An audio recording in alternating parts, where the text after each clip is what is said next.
You don't have a motivation problem, you have an action problem. Because if you're honest, you already know what you should be doing. You've known for a while, but you're still not doing it. And that gap between knowing and acting is where people quietly lose years of their life.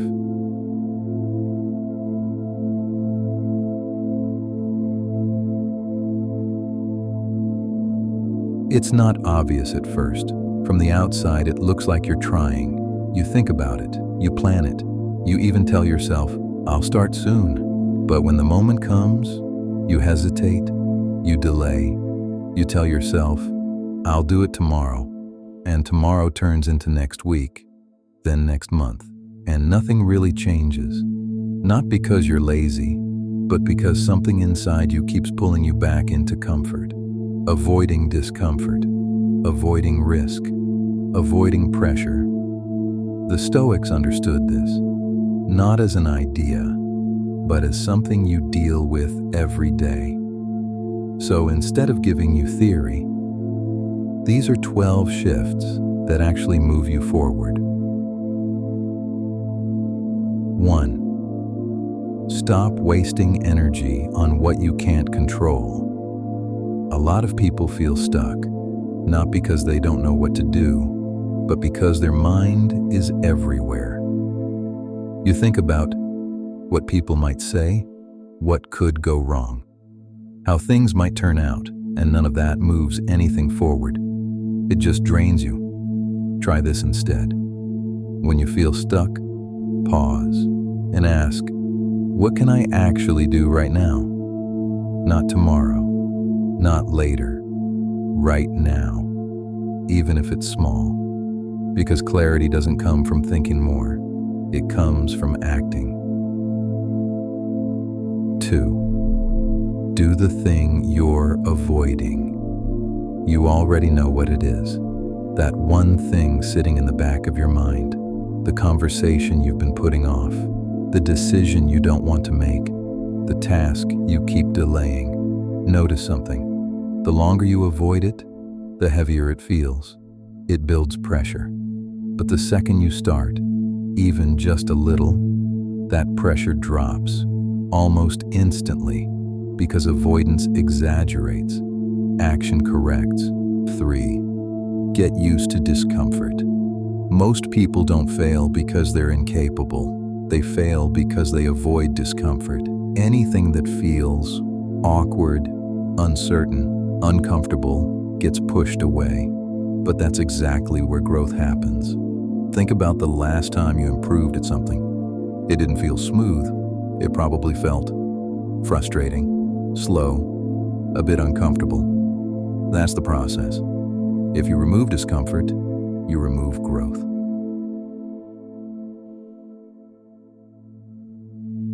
4. Face the worst case.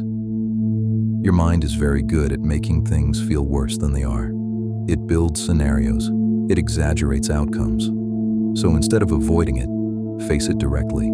Ask yourself, what's the worst that actually happens? Not in your imagination, in reality. Most of the time, you'd handle it. And once you see that clearly, fear loses a lot of its power. 5. Make things smaller than your mind does. You don't start because it feels too big, too overwhelming, too much at once. So your brain says, not now. But progress doesn't come from big moments. It comes from small movement. Instead of, I need to fix everything, try, I'll just do the first step. That's it. And once you start, momentum takes over. 6. Stop waiting to feel ready. You won't feel ready, not fully. You'll feel unsure, slightly off, like you should wait a bit longer. That feeling doesn't go away. You just learn to move with it. People who take action don't feel more ready. They just act anyway.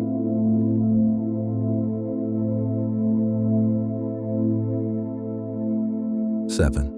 Failure is not a stop sign. Most people hit one setback and slow down or stop completely, not because they can't continue, but because they take it personally. They turn it into, maybe I'm not good at this. But failure isn't a judgment. It's information. It tells you what didn't work. That's it. And the faster you accept that, the faster you improve. 8. You're running out of time. This one matters more than people realize. You think you have time, plenty of it. But think about how fast the last year went.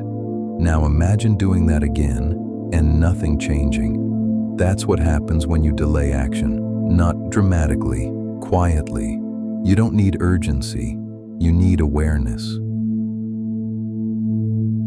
9. Use what you already have. People wait for better conditions, more time, more clarity, more confidence. But most of the time, you already have enough to begin. You're just not using it because you're focused on what's missing instead of what's available. Start with what you have. That's how everything begins.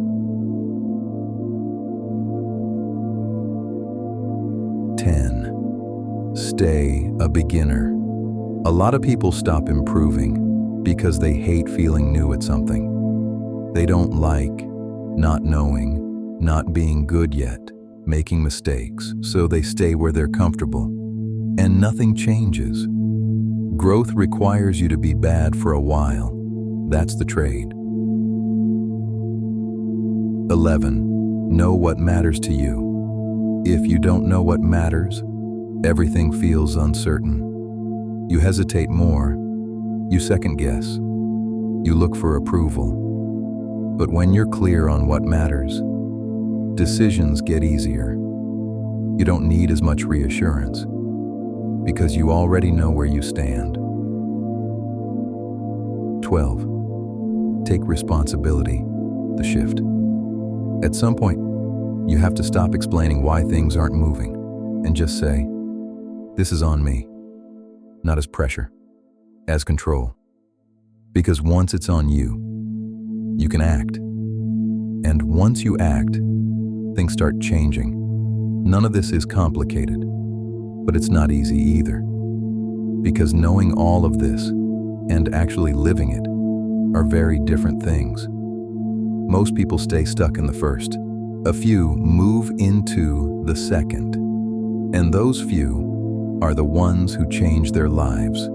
So don't try to do everything. Pick one, just one, and act on it today, because nothing changes until you do.